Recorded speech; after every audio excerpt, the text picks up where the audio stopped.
Producir cada vez mejores alimentos y de manera más sostenible es uno de los desafíos que enfrenta el sistema productivo de Uruguay. Seguimos siendo fundamentalmente un país agroexportador, pero en un vigoroso proceso de incorporación de valor y conocimiento. Vamos a conversar hoy sobre una parte de ese proceso liderado por mujeres y hombres que bajan a tierra conocimientos que integran nuestros ecosistemas a una producción que busca preservar y mejorar las condiciones del entorno. Además, visitamos la Casa de Internet en Uruguay, recorremos el área de innovación del Hospital Pereira Rosell y conversaremos sobre microbioma, probióticos y nutrición. Bienvenidas y bienvenidos a Sobre Ciencia, divulgando el Uruguay de la investigación y el conocimiento.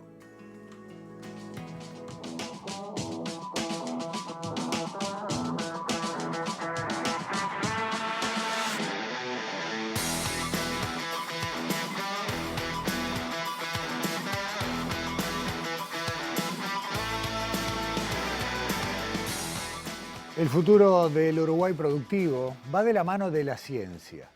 Dos caminos que pueden parecer divergentes, lo natural y lo tecnológico, se integran en nuevos desarrollos que potencian a los métodos tradicionales.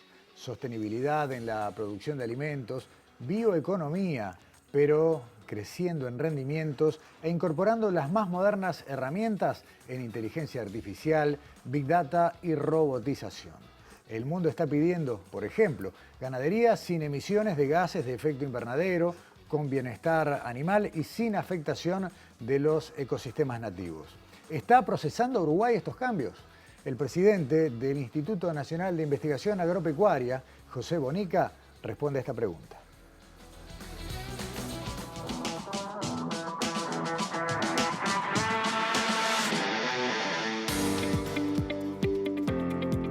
Ese cuestionamiento a la carne, a la producción y al consumo de carne, en realidad más que trabas son oportunidades que recibe el país. En la medida que nosotros seamos capaces de mostrar nuestros sistemas de producción y nuestro producto, es decir, que atrás de un kilo de carne que se exporta hay una historia atrás y que esa historia acompaña a esa carne y que es lo que el consumidor cuando la asa o la cocina como le gusta en su casa, no solo es carne, hay una historia atrás que llega a la casa del consumidor, esté donde esté en el mundo. Eso es el rol que tenemos que hacer. Para contar esa historia y para contarla fuerte, tenemos que utilizar distintas estrategias. Una de ellas es tener datos certeros, confiables, correctos. Eso es realmente importante. Otra parte de la historia puede ser cómo producimos. Nosotros aquí, los vacunos en este país llegaron hace más de 400 años. El país tiene apenas 200 de vida, no llegamos todavía a cumplirlos. Entonces, los vacunos en este medio ambiente realmente se sienten cómodos. Y esto es lo que tenemos que contar.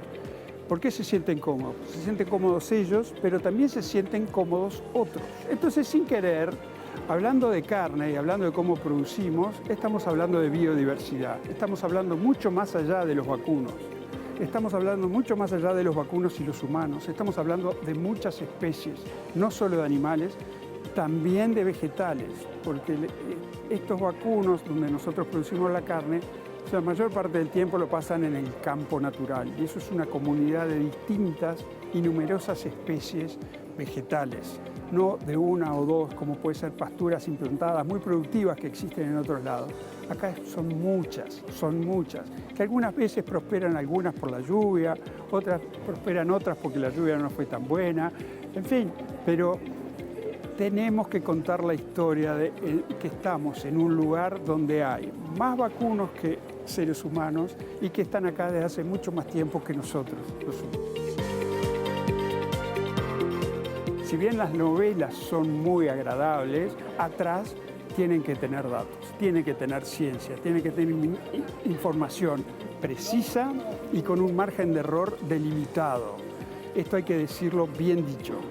Puede ser que los científicos, cuando cuentan sus historias, no sean todos los amenos, pero hace falta que esa historia contada en ese tono exista. Después vienen las novelas, que le ponen la sal y a lo que hay ahí atrás. Pero tiene que basarse en datos precisos. Después viene el marketing, sin duda.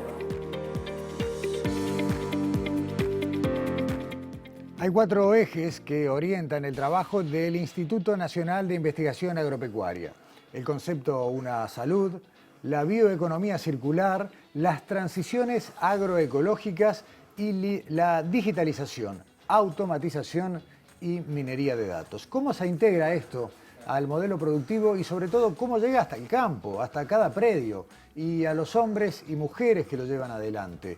Vamos a dar la bienvenida al ingeniero Miguel Sierra, gerente de Innovación y Comunicación de INEA. Miguel, bienvenido a Sobre Ciencia, buenas noches. Hola, Augusto, buenas noches. Encantado de estar aquí. Un placer contar contigo. Y el concepto de una salud, de alguna manera, aparecía en lo que decía Bonica cuando explicaba que hablamos de carne, pero hablamos de vegetación, de insectos, de humanos. Es la mirada, ¿no? Es integral. Exacto. Lo hemos vivido en el COVID. Vimos que un problema, una pandemia que apareció en China en relación a un tema alimentario, luego derivó en temas de salud humana.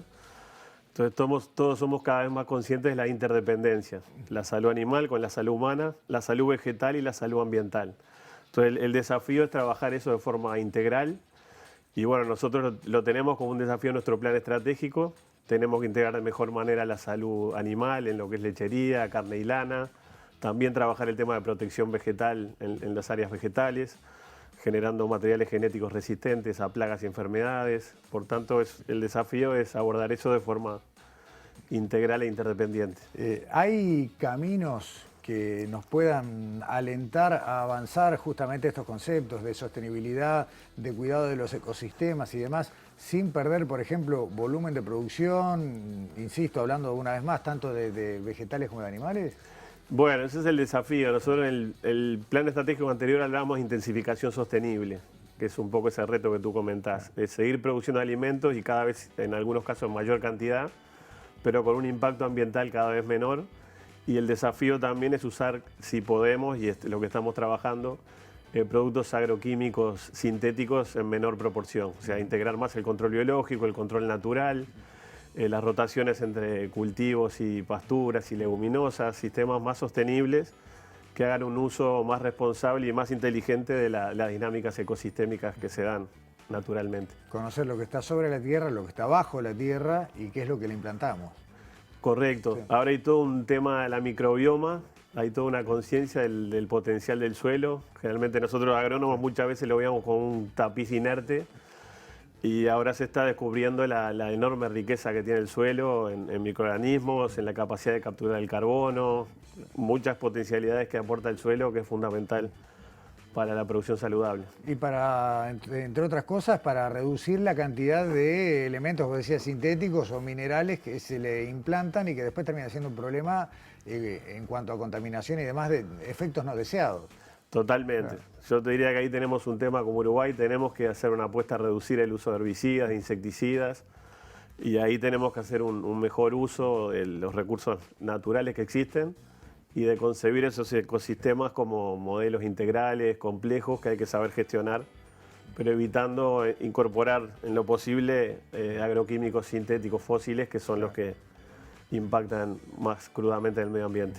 Y después está todo el tema genético, ¿no? Lo que ha sido la evolución, porque claro, cuando hablamos de carne, fundamentalmente hablamos de todo un mejoramiento. Uruguay tiene una tradición prácticamente desde que el hombre está instalado acá, desde que el humano está instalado acá, está trabajando con la ganadería y bueno, buscando cruzas y demás. Y hay toda una evolución en eso, sobre la cual se ha trabajado y se sigue trabajando muchísimo. Sí, nosotros tenemos un grupo bien potente en el INEA. Justo hablé para esta entrevista con Ariel Chapezón y Eli Navaja. Son genetistas muy potentes de INEA que trabajan en el sector de carne vacuna y carne ovina. Y ahí se está trabajando con todo lo que es la descendencia esperada en la progenie, la diferencia esperada en la progenie. O sea, uno identifica el potencial genético de los animales y lo que prevé es que ese potencial se transfiera a la progenie, a los descendientes. Claro. Históricamente era cantidad de kilos de carne, litros de leche, calidad de la lana, y cada vez más se incorpora, por ejemplo, emisiones de gases tipo metano o eficiencia de conversión de la alimentación, como los animales.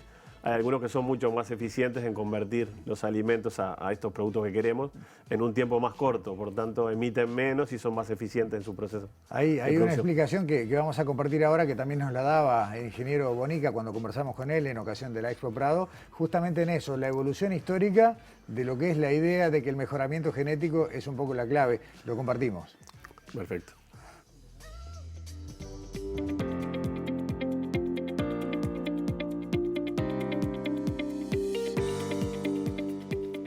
Nos preguntan qué estamos haciendo para producir más y mejor carne. Sin duda, la genética tiene un rol importante.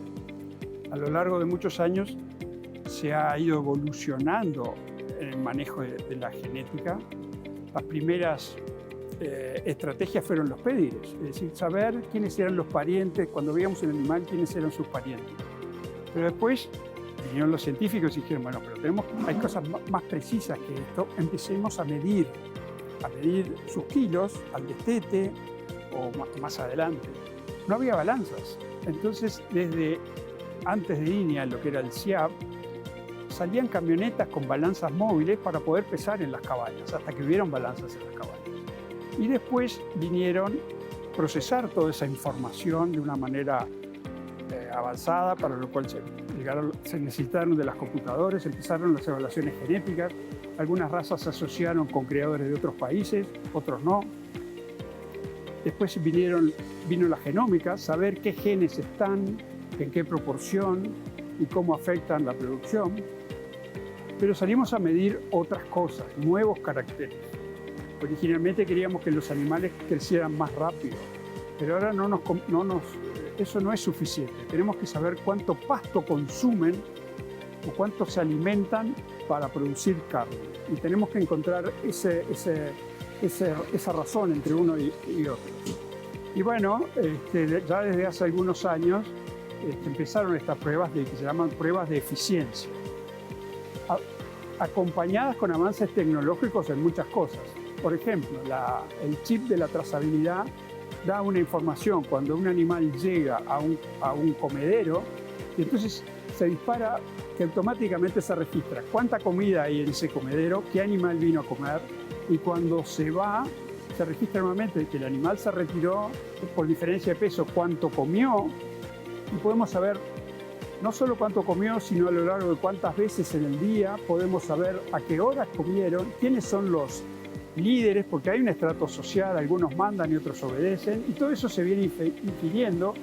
Entonces, sí es cierto, en Uruguay estamos midiendo eficiencia de conversión, esto genera EPDs, esto genera información genética, pero estamos aprendiendo el comportamiento vacuno, que nuestros paisanos muy vaqueanos algo sabían, pero las tecnologías hoy en día nos permiten saber más. Y aspiramos a que con una nueva trazabilidad, en una nueva etapa de trazabilidad, poder tener todos los días registrados cómo se mueven nuestros animales, cuando hay cambios en ese movimiento, para poder, por ejemplo, inferir cuando una vaca se está alzando, entra en celo, para saber si le estamos dando a todo ese rodeo de vacas la suficiente alimentación y por eso están haciendo en la parte reproductiva lo que deben hacer, o si están demoradas porque les falta comida. Estamos aprendiendo mucho, todos los días estamos aprendiendo. A ver, Miguel, hablamos de chips más modernos que los que hoy se usan para la trazabilidad, hablamos de información que puede venir de un satélite, de sensores, hablamos de instrumentos robotizados. ¿Cuánto demora o cómo se hace para que esto baje al predio, ¿no? Porque en definitiva una cosa es verlo, conversarlo en un lugar experimental. Ajá. Y otra cosa, a mí me parece que baja bastante más rápido que en otras disciplinas, ¿es correcto? Sí, pero igual tenemos la preocupación. Nosotros ahora estamos en INEA intentando promover un proyecto que se llama BidLab con el Banco Interamericano de Desarrollo, hacer Living Lab, laboratorios abiertos donde aplicar las tecnologías de las TICs, que hay muchas, en experiencias reales de producción. Hemos visto que ahí hay un gap, una diferencia importante entre las soluciones que están proponiendo los informáticos y lo que realmente es usable y aplicable a nivel productivo. Entonces, creemos que esos espacios que nosotros llamamos de codiseño, de coinnovación, donde se encuentran los solucionadores y los problematizadores, nos parece que es fundamental y creemos que hay un potencial enorme en Uruguay. Hay muchas soluciones informáticas que están en la vuelta, que esperan resolver problemas del agro, pero creemos que hay que buscar ese espacio real de encuentro donde vean ahí in situ y se vean temas de costos, de las complejidades a veces de tecnología, que en una cosa es en el laboratorio, otra es a campo abierto, con todas las inclemencias del tiempo, con animales, con cosas que son condiciones muy particulares y que creemos que es insustituible tener esos living labs que en Argentina se están haciendo, en otros países también, y queremos que INEA contribuya a generarlo en espacios de INEA o en espacios de asociaciones de productores, etcétera, pero que sea ese espacio de encuentro y nos parece que hay un potencial enorme. Hay gente que está aplicando muchas aplicaciones informáticas y temas de automatización, pero creemos que hay posibilidad de dar un salto mayor en su uso. Hoy hablábamos, Mónica arrancaba la primera parte de la nota hablando de amenazas u oportunidades, según cómo se la mire. Cuando hablamos de toda esta tecnología aplicada al campo, sabemos que históricamente ha ido a un proceso de despoblamiento. En definitiva, hace falta menos gente para un montón de tareas, robotizadas, automatizadas, pero a mí me parece ver también una oportunidad para seducir a mucha gente que puede tener curiosidades tecnológicas, apostar a modelos de producción más modernos y que puede volver a mirar el campo. ¿Cómo lo ven a eso ustedes? Y bueno, es uno de los temas que también estamos viendo. La semana pasada justo contactamos con Corea del Sur, que ellos están haciendo toda una movida de Farm Prender, le llaman, que es incentivar a que los jóvenes vuelvan al campo con incentivos y políticas públicas de respaldo y muchas AgTech atrás, ¿no? Mucho drone, mucha software, mucha tecnología digital que vuelva más atractivo el campo. Ese puede ser un camino, obviamente hay que complementarlo con políticas recreativas, infraestructuras de todo tipo, porque cuando uno se muda al interior tiene que tener esas comodidades, estamos en el siglo XXI y debiéramos esperar que, más allá de que estemos en distintas zonas del Uruguay, tengamos acceso a los servicios que son de estos tiempos. Entonces, pero creemos que es una de las alternativas, es una de las posibilidades y lo estamos viendo en lechería. De hecho, se trabajó la automatización del sector lechero y la propuesta de Santiago Fariña fue una de los objetivos fue hacer la lechería más atractiva para los jóvenes. Que no se vea como ese tedio de levantarnos a las 4 de la mañana, a las 6 a ordeñar, etcétera, sino buscar tecnologías modernas que permitan que los jóvenes con herramientas que le dan soporte de este tipo les hagan la vida más fácil. Hace un tiempo que empezó a suceder también que la unidad pequeña, el pequeño productor, no era sostenible, necesitaba una escala.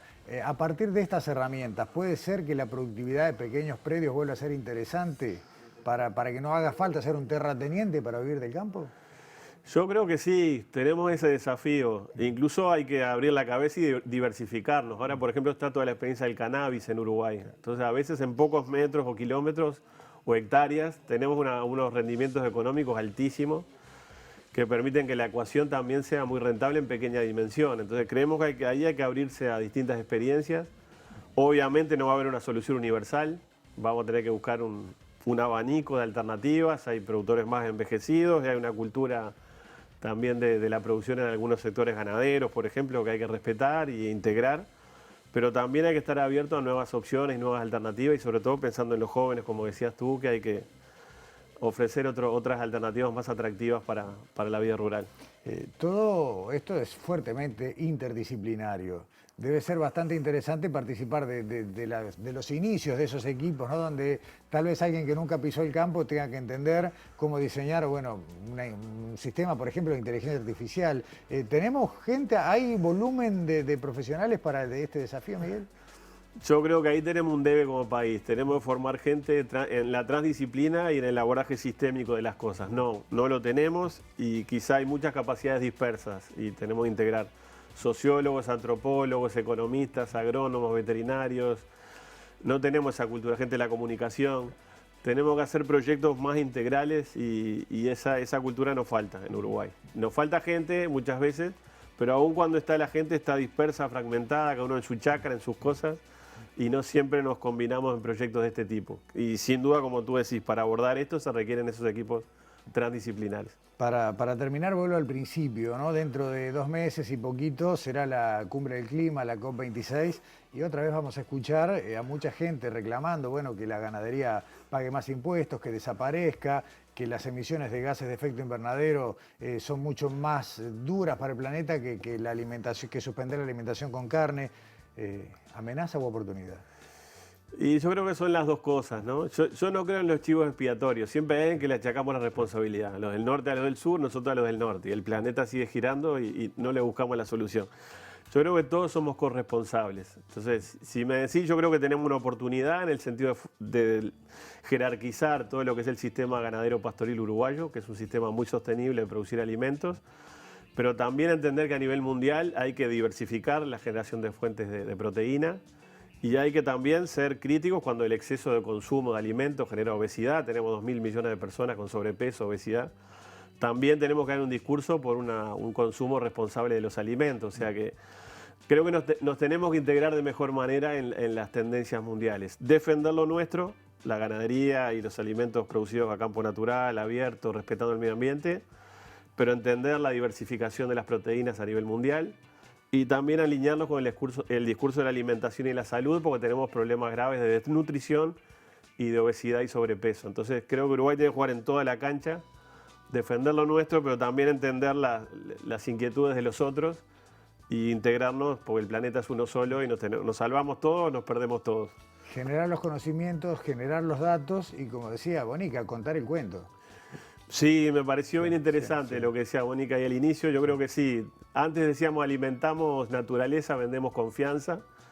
Y yo creo que ahora tenemos que envasar naturaleza, envasar datos, contar historias atractivas y seguir cultivando la confianza respaldada en ciencia, con evidencia científica. Miguel Sierra, gerente de innovación de INIA, muchas gracias por estos minutos y bueno, la seguimos como siempre. Un gusto, a las órdenes, encantado. Primera pausa en Sobre Ciencia, ya volvemos, no se vayan.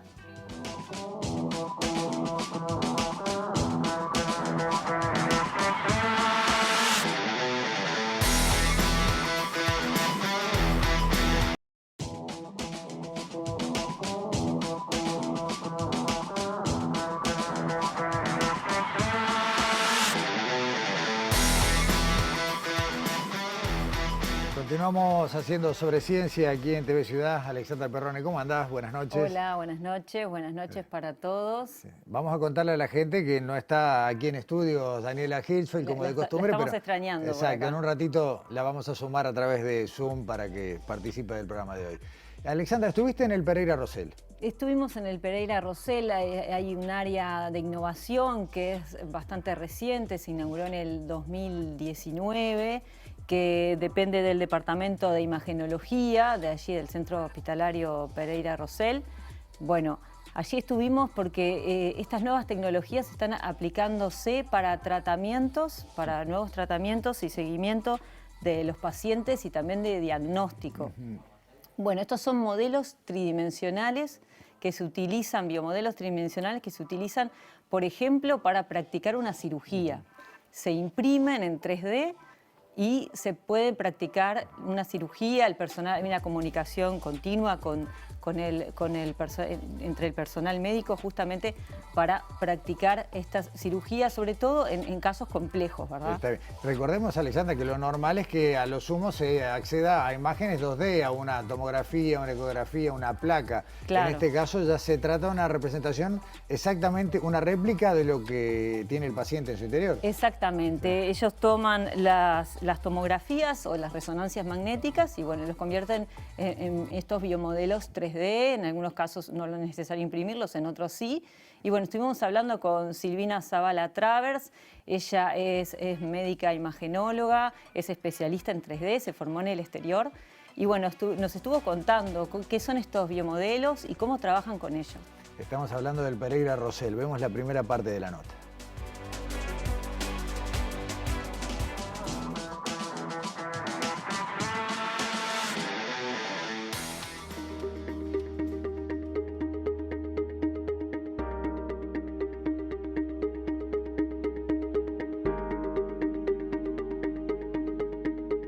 La unidad de planificación quirúrgica virtual funciona en el área de innovación, en el Departamento de Imagenología del Pereira Rosell, desde el año 2019.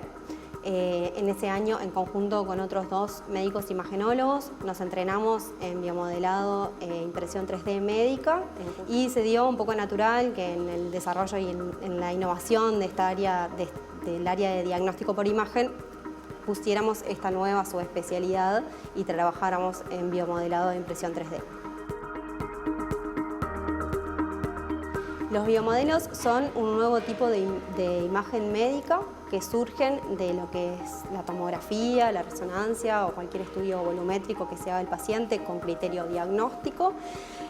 Representa los mismos hallazgos que antes informábamos en un informe por imagen o que se imprimían en planchas. Ahora damos un paso más, como imagenólogos representamos esos hallazgos en 3 dimensiones.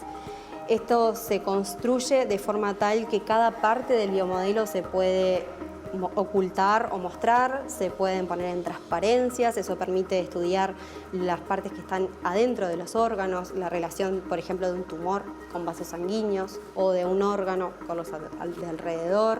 Justamente permite a los cirujanos que van a trabajar con ese paciente entender mucho mejor cuál es su enfermedad y a qué se van a enfrentar cuando entren al bloque quirúrgico. Para acceder a este servicio, los pacientes tienen que ser del Hospital Pereira Rosell para acceder al trabajo que hacemos dentro de este laboratorio, ¿verdad? Tienen que ser pacientes niños o mujeres del Hospital Pereira Rosell o cualquier paciente de la Universidad de la República. O sea que todos los otros hospitales que atienden a estos pacientes también se benefician de este servicio y trabajamos fundamentalmente con traumatólogos, ortopedistas, cirujanos maxilofaciales, en cirugía cardíaca se trabaja mucho. Trabajamos con cirugía pediátrica general, con básicamente todas aquellas cirugías que son complejas y que necesitan de un buen estudio previo a entrar a la sala de operaciones para entender mejor al paciente, y aquellos que se benefician de hacer una cirugía virtual previo a hacer la cirugía real, que tiene algunas indicaciones precisas.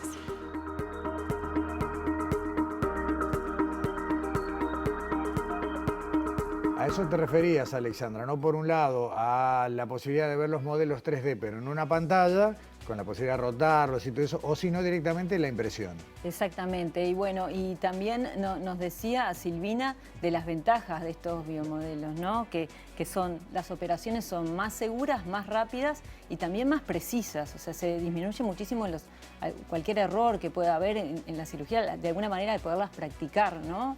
Antes con estos biomodelos. Sí, te saco de alguna manera, en realidad es practicarlas. Es practicarlas, sí, porque además se imprimen exactamente como el problema que tiene el paciente, y también se imprimen lo que se llaman las guías quirúrgicas, que es para, por ejemplo, marcar qué parte, por ejemplo, de un hueso se tiene que cortar. Entonces está todo perfectamente calculado, digamos, y bueno, siempre todo el proceso es seguido por los médicos imagenólogos. Esto está al alcance de todo el mundo. Si es necesario, por la complejidad del caso, cualquier niño que esté en el Pereira Rosell y tenga una intervención compleja puede acceder a esto. Lo quiero valorizar porque no nos damos cuenta a veces. Lo decía Silvina, del Pereira Rosell, del Hospital de la Mujer y de todos los hospitales que dependen de la Universidad de la República. Vemos la segunda parte del informe. Lo vemos.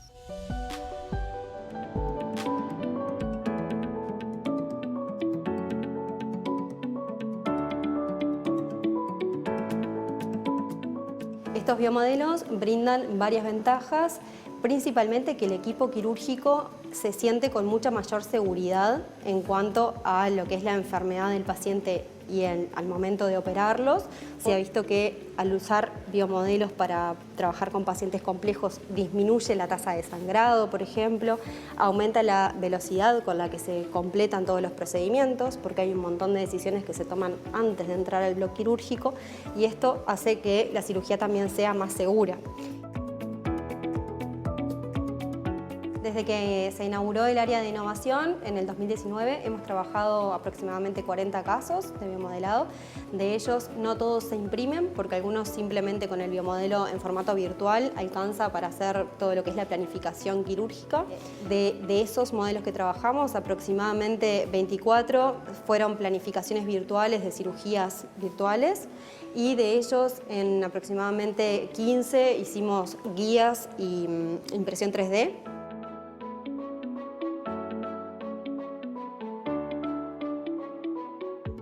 La impresión 3D se puede realizar en diferentes materiales. Cuando son materiales que simplemente sirven para guía anatómica y para estudio anatómico, se hacen en PLA, que es un similar al plástico derivado del maíz, biodegradable. Y cuando son herramientas específicas para el paciente, lo mejor es imprimirlas con resinas, ¿no? Que es un proceso bien diferente de impresión, pero permiten muchísima mayor calidad en el detalle y permite esterilizarlo de forma segura para llevar a bloc, porque eso después se apoya sobre el paciente en el momento de la cirugía, así que tiene que estar estéril y todo este proceso tiene que ser seguro.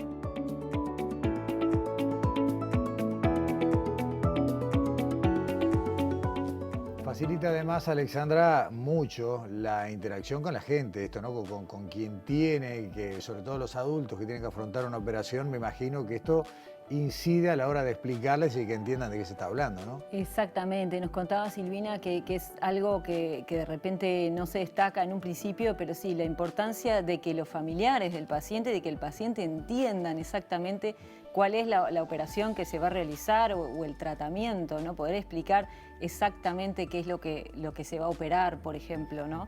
Y bueno, también nos decía que estos biomodelos permiten trabajar en forma multidisciplinaria, porque trabaja el ingeniero biomédico con el personal médico, y bueno, justamente también nos resaltaba esa ventaja. Ahora en el próximo tape nos va a mostrar casos que ella ha tratado y también justamente nos destaca esta importancia de poder contarle a la familia. Es que bueno, vemos la última parte del informe.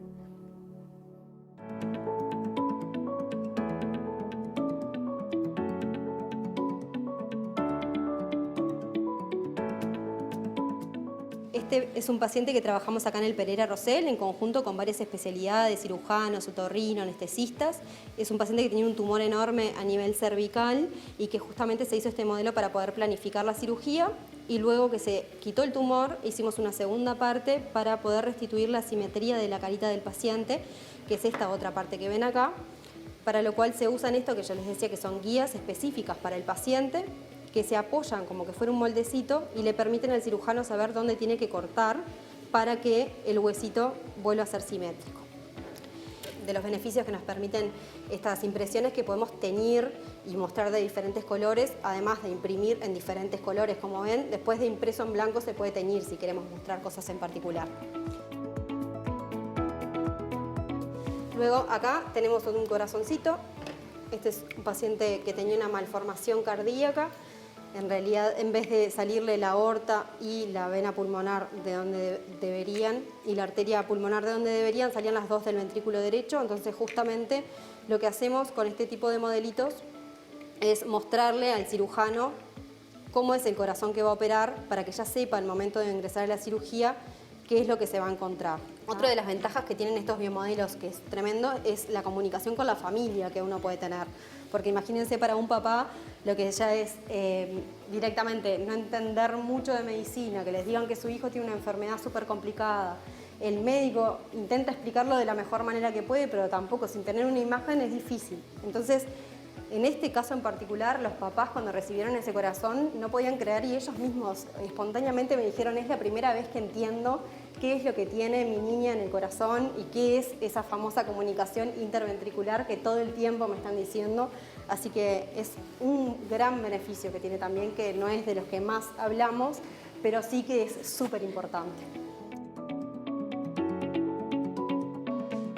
Al fin y al cabo, Alexandra, terminamos hablando de la humanización de la medicina, ¿no? Exactamente, Sí. Emociona esto que cuenta Silvina, ¿no? Y bueno, y estaba muy feliz también porque gracias a la donación de una familia, la Fundación Corazoncitos, ella va a comenzar a trabajar en conjunto con esta fundación para poder utilizar estos biomodelos 3D. Excelente. Vamos a sumar a Daniela Hirschfeld, que está fuera de Montevideo, y esto se llama Interrumpir unas vacaciones. Daniela, ¿cómo andás? Bienvenida. Bueno, muchas gracias. Buenas noches a todos, buenas noches a ustedes, a Gustavo, a Alexa. Hola. Sí, pero aquí estamos para compartir más de la ciencia y la tecnología nacional. Y en realidad pasamos del informe de Alexandra, que tiene que ver con la tecnología al servicio de la medicina, y ahora vamos a hablar de la tecnología al servicio de otro tipo de ámbitos. De hecho, que yo esté aquí por Zoom también tiene que ver con el informe que voy a presentar hoy, Pensaba, ¿no? Pensaba exactamente lo mismo. Al fin y al cabo, fuiste a la casa de internet para poder tener en este momento la posibilidad de estar saliendo por Zoom y en tiempo real. Fue a propósito, fue Yo hecho creo todo a que sí. propósito. La logística. Todo intencional. Bueno, sí, hoy vamos a hablar de... Fuimos a la casa de internet, como bien dijiste, como se presenta un organismo que se conoce como la CNIC y que refiere al registro de direcciones de internet para América Latina y el Caribe. Para que funcione internet no solo uno necesita una computadora, sino un montón de cuestiones técnicas que hacen que una computadora o un dispositivo dialogue con otro. En este caso, un número, un protocolo, digamos, dentro de un protocolo, un número que hace que una computadora reconozca a la otra. Una de las funciones de la CNIC es gestionar estos números. Pero es una de las actividades que tiene. Y para eso fuimos a la casa de internet, hablamos con Ernesto Majó, que es el director ejecutivo adjunto de la CNIC, y él nos contó de qué se trata la CNIC y de hace cuánto que está aquí en Uruguay. Vemos la primera parte del informe entonces. Lo vemos.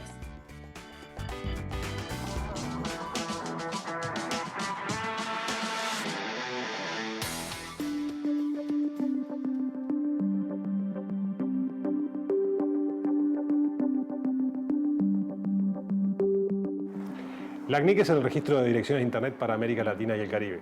Es una entidad que se encarga de la asignación y registro de las direcciones de Internet. De alguna manera son como las direcciones de las casas, donde permite que el correo llegue porque sabemos dónde estamos cada uno de nosotros. Lo que hacemos es que a todas las empresas que desarrollan redes, en América Latina y el Caribe, les delegamos estos números, estos conjuntos de números, que ellos luego a su vez se los asignan a sus clientes y a los distintos servicios. Cuando se creó Internet, digamos, lo que era el proto-Internet, digamos, las primeras experiencias era un proyecto de investigación, digamos, donde lo que se buscaba era justamente la conexión entre la posibilidad de conectar dos computadoras, ¿no? Uno de los elementos básicos de ese trabajo fue el elaborar una forma de comunicación, y ahí se creó el protocolo TCP/IP. Quiere decir que para que dos computadoras se conecten se les asigna un número de una forma especial, de un protocolo especial. En los 80, cuando eso se creó, bueno, Internet era, como digo, algo de ensayo, de laboratorio, entre comillas, y nunca se pensó que tuviera una escala global. Entonces, los números que había eran muchos, pero llegado el momento se acabaron, se agotaron, no fueron suficientes para lo que es hoy la cantidad de servicios y de redes y de dispositivos que hay conectados a Internet. Ese es el protocolo IPv4. Ese es el problema que tuvimos y para que se desarrolló el IPv6, que es la gran virtud que tiene, es que amplía la cantidad de números en forma casi que infinita.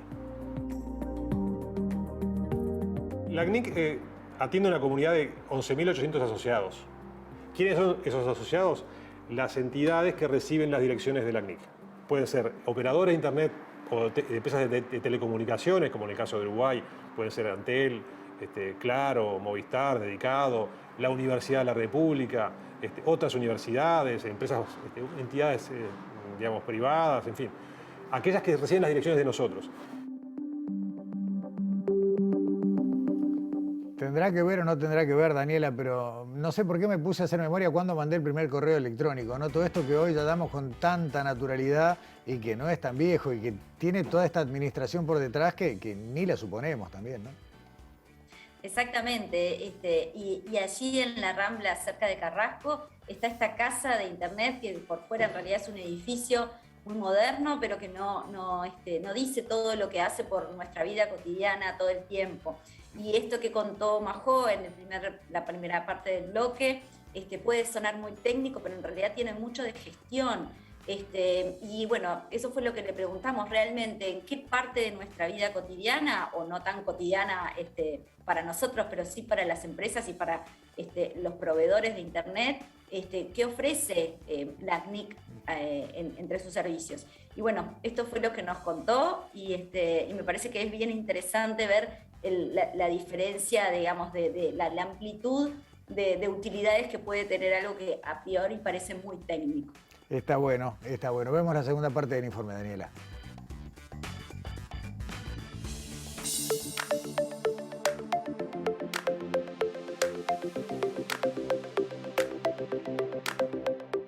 La CNIC se instaló en Uruguay en el 2002 y desde Montevideo damos servicios a 33 territorios en toda América Latina y Caribe, desde México hasta Tierra del Fuego, Chile y Argentina.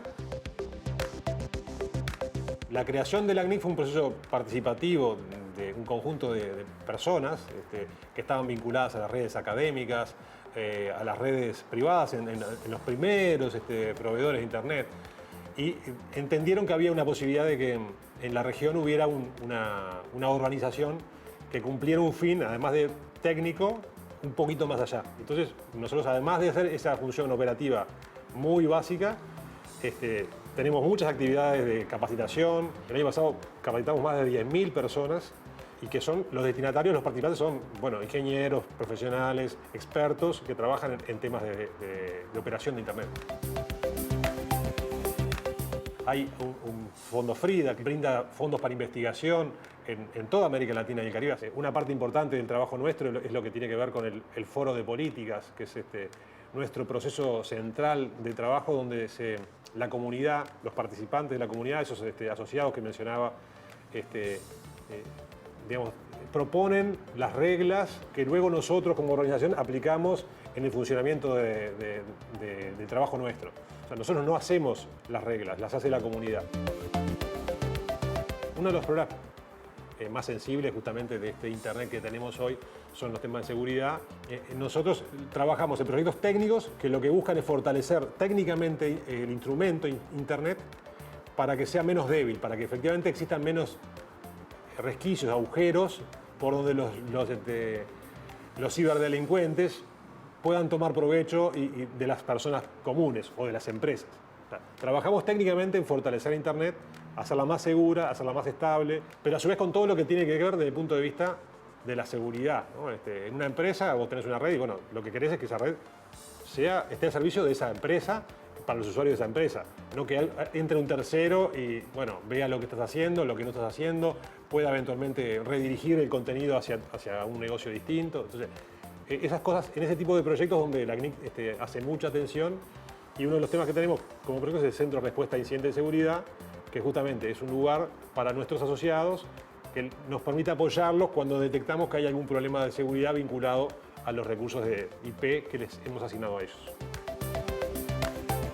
Un tema adicional con respecto al tema de ciberseguridad y demás son los temas de capacitación, que es un tema en el cual nosotros estamos muy preocupados y hacemos actividades dirigidas específicamente a públicos particulares, como pueden ser policías, agencias de seguridad, también jueces, fiscales. O sea, lo que hacemos es brindamos información de cómo usar esos recursos que tenemos nosotros disponibles y cómo podemos ayudarlos y cómo no podemos ayudarlos en ese proceso.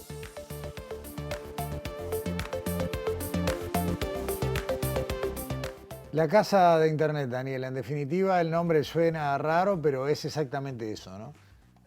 Exactamente, y y como explicaba Majo, más allá de las cuestiones técnicas vinculadas a la gestión de Internet, vemos como la CNIC se encarga para Uruguay y para toda la región de capacitación para sacar mejor provecho a Internet, de ciberseguridad, ¿no? Y ahí asistir a policía y poder judicial, incluso de innovación digital. O sea que hay mucho más que cuestiones técnicas en esa casa que podemos ver cuando vamos por la Rambla y que, como dije, brinda servicios desde Uruguay para toda la región, y eso también habla de la capacidad de Uruguay para ser un centro de atención en cuestiones, en este caso, para Internet.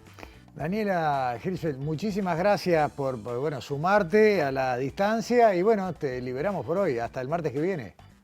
Hasta el martes que viene. Que Muchas gracias. Chao, chao, igualmente. Bueno, Alexandra, cerramos el segundo bloque y nada, a la vuelta vamos a hablar de alimentación desde el microbioma, desarrollos que tienen que ver con alimentos que pueden ser buenos para la salud o incluso hasta para tratar enfermedades y demás. Así que nosotros nos vemos el martes que viene. Hasta el martes que viene. Ya volvemos.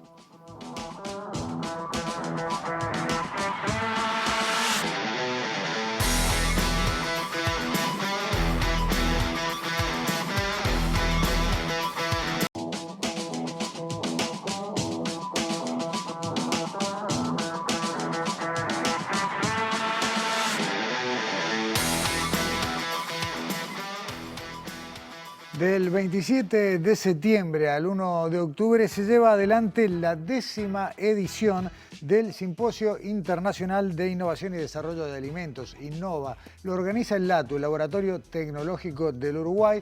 Se dan cita en este evento especialistas prácticamente de todo el planeta para hablar justamente de esto, de las nuevas tecnologías, de los nuevos desafíos en alimentación.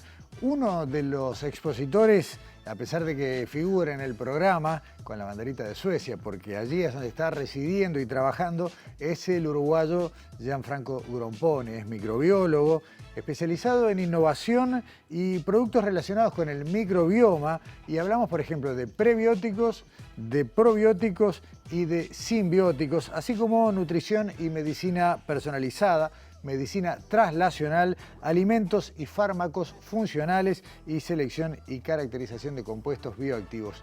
Todo esto, que puede sonar un poco complejo, un poco confuso en definitiva, se transforma ni más ni menos que en alimentos que van a ayudar a nuestra salud, ya sea de manera preventiva o para solucionar algún tipo de inconvenientes.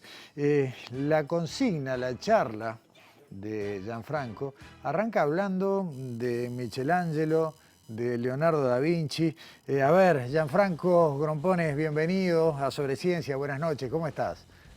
Buenas noches, un gusto, un placer estar acá. Igualmente, el gusto es nuestro. Le voy a contar a la audiencia que además de tener los nombres, en el intercambio previo también vimos algunas de las obras de arte con las que te has estado inspirando. Facilita mucho, ¿no?, contarle a la gente cosas muy complejas a través de elementos que en este caso vienen del arte. Sí, en definitiva es una especie de artilugio o de herramienta para que la charla tenga otro tipo de atractivo. Todo esto surgió cuando fui a visitar la exposición sobre Leonardo da Vinci que se generó en París, en el Louvre, allá por el 2019. Y nada, y me impresionó mucho que da Vinci dibujaba ríos y pensaba en la anatomía humana y pensaba en los ríos como si fueran las venas humanas. Entonces, esa idea de micro y macrocosmos mezclados, me pareció interesante tratar de volcarla a los temas de estudios que estamos trabajando aquí en Suecia, en la empresa BioGaia, pero también en interrelación con muchas colaboraciones académicas. Y bueno, y básicamente es salir del detalle de una investigación, del detalle molecular o microbiológico que nos pueden dar los datos de una investigación y tratar de ponerla en un contexto mucho más global, mucho más generalizado, que permita traducir eso en algo que le pueda ayudar a la gente en la vida cotidiana. Gianfranco, no me animo a poner un tiempo, pero en las últimas décadas el aparato digestivo y sobre todo el aparato digestivo inferior dejó de ser un simple procesador de alimentos para generar, no sé, energía, a ser objeto de interés de investigadores por su compleja interacción con el cerebro, con el sistema nervioso, en definitiva algo que integra a todo el organismo y que le da preponderancia, y ahí aparece lo tuyo. Sí, el aparato digestivo, el tracto gastrointestinal, es algo así como el recipiente que contiene un ecosistema microbiano. Es decir, nosotros no somos solamente humanos, somos también contenedores de microorganismos, y eso es lo que llamamos la microbiota intestinal o el microbioma, pero tenemos que considerar que todo nuestro cuerpo, todas esas superficies de intercambio con el mundo exterior, lo que llamamos las mucosas, están colonizadas por microorganismos que son verdaderas selvas microbianas. Entonces, lo que es interesante, y hace aproximadamente unos 15 años, venimos estudiándolos, ya sea sacándolos del intestino y cultivándolos, o también con técnicas indirectas, técnicas de secuenciación, por ejemplo moleculares, que nos permiten, en lugar de cultivarlos en el laboratorio, de saber quiénes están ahí y qué es lo que están haciendo. Okay. Y lo que estamos descubriendo, y hace ya bastantes años que se está estableciendo de manera sólida, es que hay una interrelación muy íntima entre esos microorganismos y nuestra salud, nuestra vida, nuestro funcionamiento. Por ejemplo, recién hablabas del aparato digestivo, bueno, esas bacterias que están viviendo ahí en el intestino nos ayudan a digerir, pero nos ayudan también a, por ejemplo, educar al sistema inmune. El sistema inmune está en contacto con el intestino, en las paredes del intestino, porque hay células inmunitarias, y lo que es interesante es que estas bacterias son como de alguna manera profesores o entrenadores que les van indicando lecciones a ese sistema inmune, y el sistema inmune va entonces a entender cuándo hay que actuar y cuándo no. Ese es un ejemplo. Los otros ejemplos que tú mencionabas, la relación del eje intestino-cerebro, del cual seguramente han oído hablar, es también muy importante porque ese ecosistema microbiano está también ahí produciendo moléculas activas. Por ejemplo, la serotonina, que va a comunicar directamente con el sistema nervioso central. Así que, como ves, hemos pasado de la descripción a una idea y un concepto mucho más funcional. Y lo interesante ahora es entender esos mecanismos para tratar de orientarlos hacia mejorar nuestra salud, por ejemplo, con probióticos, es decir, con microorganismos que son unos súper profesores, súper entrenadores de ese sistema inmune, que podemos reintroducir en nuestro intestino y de alguna manera generar diálogos específicos. ¿Cuáles son los vehículos que hoy se utilizan? ¿Qué tipo de alimentos pueden ser vehículo para incorporar, en este caso, probióticos? Bueno, los probióticos son microorganismos vivos que cuando son administrados en cantidades adecuadas confieren un efecto benéfico al huésped. Entonces, eso puede venir en diferentes matrices. Pueden ser matrices fermentadas, por ejemplo los yogures, pueden ser matrices que están conteniendo otro tipo de fibras, y tú mencionabas los simbióticos al inicio. Puede ser también cápsulas en donde uno puede liofilizar esas bacterias. Esas cápsulas resisten muy bien la digestión estomacal y llegan al intestino y ahí se abren y logran hacer que esas bacterias se reproduzcan, se multipliquen en el intestino. Está bien. Giancarlo, voy a algo que dijiste recién y me llamó la atención. ¿Mencionaste que la serotonina se genera en el intestino? Sí, las bacterias que tenemos en la microbiota intestinal, te diría que el 90% de la serotonina que utiliza el cuerpo humano a nivel del sistema nervioso entérico y sistema nervioso central es producido en su gran mayoría por esas bacterias que tenemos en el intestino. Pero hay también otros neurotransmisores que son producidos por esos microorganismos, como por ejemplo la dopamina.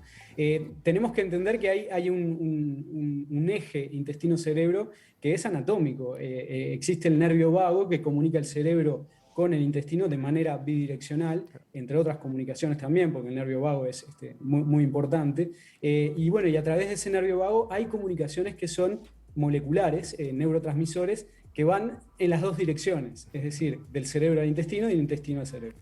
Gianfranco, para terminar en el último minuto, ¿cuál es el estado del arte hoy? Digamos, ¿qué es lo que elegirías como ejemplo para decir, bueno, hoy estamos acá? Bueno, hoy la investigación a nivel de microbioma o microbiota intestinal nos está dando es la posibilidad de integrar una gran cantidad de datos en tiempo real que nos permitan afinar las preguntas que estamos haciendo. Entonces, hoy, ¿en dónde estamos? Estamos tratando de entender cuáles son los efectos comunes o las características comunes de ciertas patologías que a veces son muy complejas. Por ejemplo, todas las patologías relacionadas con sistema nervioso central, trastornos del espectro autista, enfermedades de tipo Parkinson, inclusive Alzheimer. Bueno, ese tipo de enfermedades tienen algunas características comunes que tienen que ver a esa microbiota. Por ejemplo, el hecho de que perdemos diversidad microbiana cuando nos enfermamos. No sabemos todavía si eso es la causa o la consecuencia, pero hoy, ¿en dónde estamos? Estamos en la necesidad de aumentar la diversidad microbiana para lograr ir hacia una prevención de esas enfermedades. Todas las enfermedades metabólicas hoy en día, por ejemplo, obesidad, diabetes, síndrome metabólico, son enfermedades en donde esa microbiota, esa selva microbiana está empobrecida. Entonces la idea de hoy es enriquecer esa selva, mejorar los diálogos entre esas bacterias y nuestro sistema inmune y de alguna manera capitalizar esa salud que tenemos y mantenerla durante mayor tiempo para prevenir enfermedades. Entonces, por ese lado viene la idea que también es volver a Michelangelo y a Da Vinci, que es esa idea de no ahogarnos en los detalles de las tecnologías, sino también hablar de manera pluridisciplinaria con médicos, con microbiólogos, con bioinformáticos, que nos van a permitir interpretar los datos para lograr mejorar la calidad de vida de la gente. Gianfranco Grompone, muchísimas gracias por estos minutos, por esta conversación. Te estaremos escuchando, insisto, las fechas del 27 de septiembre al 1 de octubre, Innova 2021, organizada por el ATU. Gracias y buenas noches. Muchas gracias. Un placer. Y cerramos sobre ciencia con un video bien interesante, no se lo pierdan. Mel Nuech, Melanie Nuech, pero Mel para todos, es una investigadora, una científica uruguaya que estudió biología aquí en Uruguay y ahora está a través de una beca integrando el Instituto Max Planck en Bonn, en Alemania. Bueno, ella está haciendo allí en este momento un doctorado en biomedicina molecular y nos lo cuenta, nos envió este video y con esto cerramos nuestra edición de hoy de Sobre Ciencia. Los esperamos la semana que viene aquí en TV Ciudad. Hola a todos, yo soy Melanie Nuech, soy una bióloga uruguaya que está en Alemania haciendo un doctorado en biomedicina molecular y trabajando en coronavirus. Y hoy les voy a contar qué es lo que hago. Es básicamente una disciplina que trata de investigar las enfermedades o cosas que tengan que ver con medicina, pero desde el lado biológico. No es lo mismo que ser una persona, un médico que se dedica a la clínica, que fue a Facultad de Medicina, que trabaja en un hospital o una clínica y que tiene al paciente y trata de diagnosticarlo y de ayudarlo y darle una solución, sino que nosotros estamos en otro lugar. Nosotros investigamos lo que no se sabe. Por ejemplo, en este caso, la pandemia del coronavirus es un ejemplo clarísimo para ilustrar esto. Tenemos una enfermedad que no sabemos lo que es, que no sabemos qué le hace al cuerpo, no sabemos cómo tratarla, no sabemos cómo diagnosticarla, y todas esas preguntas entonces se pueden contestar con cosas que nosotros hacemos, con ensayos y experimentos y análisis, y lo que hacemos es, estamos en un laboratorio, ya sea de mesada, con la túnica blanca, como se imaginan los científicos, o en la computadora, como puedo estar yo, y ahí podemos ver la biología de qué le pasa al cuerpo, qué le pasa al sistema inmune, y el año pasado pudimos hacer un montón de análisis interesantes, como por ejemplo, comparar entre gente que no se contagia el virus y gente que se contagia, y también comparando con otras enfermedades. Gracias a eso, luego podemos pasar a una segunda etapa, que es en lo que estoy trabajando ahora, que ya no es ver los mecanismos de la enfermedad en el cuerpo, sino que ver la interacción con los medicamentos. Si yo te doy tal o cual medicamento cuando estás en el CTI, ¿qué es exactamente lo que está tocando? ¿Qué botones está tocando? Porque hay medicaciones, por ejemplo, que se sabe que ayudan para estabilizar pacientes, pero no se sabe el mecanismo exacto. Entonces, ahora podemos pasar a esa segunda etapa, ya que la primera parte de la biología del cuerpo y de cómo el virus interactúa ahí, eso ya lo manejamos. Y bueno, eso es lo que hace una bióloga de biomedicina de sistemas computacional. Necesitamos nombres más cortos para resumir todo lo que hacemos. Y bueno, nos vemos en la próxima. Gracias por mirar Sobre Ciencias, gracias por escucharme a mí y espero que tengan un buen día. Chao, chao.